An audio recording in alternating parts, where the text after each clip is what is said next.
Thank you, Madam President. I rise for a point of personal privilege. The senator has the floor. Ladies and gentlemen, I promise I'll take about 30 minutes of your time, but I'll try to keep it brief. Madam President, I did not expect to speak today, but after hearing so many of my colleagues, I really wanted to talk about what is happening in America and how people like myself and a lot of us in this chamber look at one another and how we got here.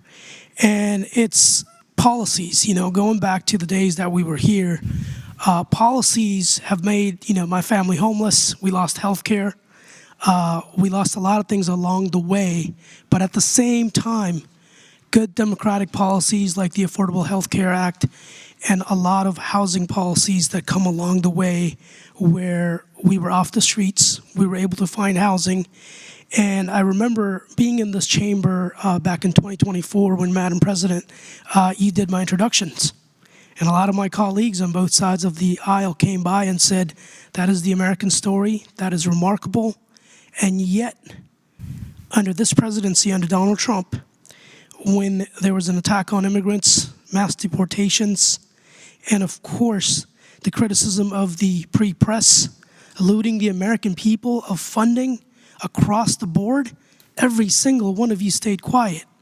But the moment the Democrats decided, hey, we want to fight back, we want to have the guts, we want to have the balls to really go out there and do things, that's when you all decided to wake up and say, we're going to fight the Democrats instead of trying to fight for the American people, instead of trying to fight for Virginians. And when I talk to people, this 2026 session, I took a good beating from a lot of folks on the policies that I carried.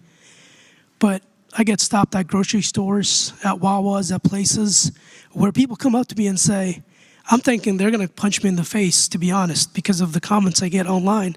But they come up and they say, you actually fought for Virginians all across. It wasn't just Northern Virginia. And I'm reminded when my family was homeless, it wasn't just a person that we knew. It was people in Northern Virginia who did not look at us and say, oh, you're a Democrat or a Republican, wealthy or poor. They just lend that hand.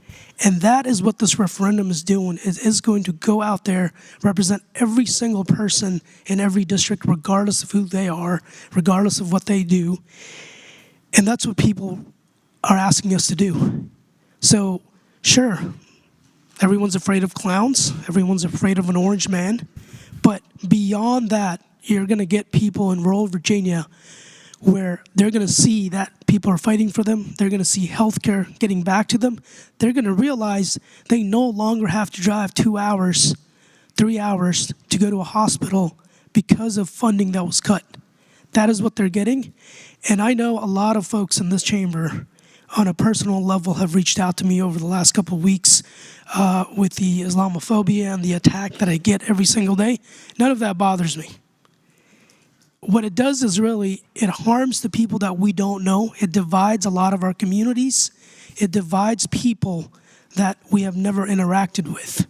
So I really want to also thank each and every one of you that reached out over the last couple of weeks regarding that. And Madam President, this body is incredible. Imagine a guy coming from a third world country who became homeless and now gets to sit in a body with extraordinary folks that have made extraordinary decisions to help thousands of other Virginians. That's what this body is about. So don't look at these referendums and things as a way to say we're going to divide Virginia.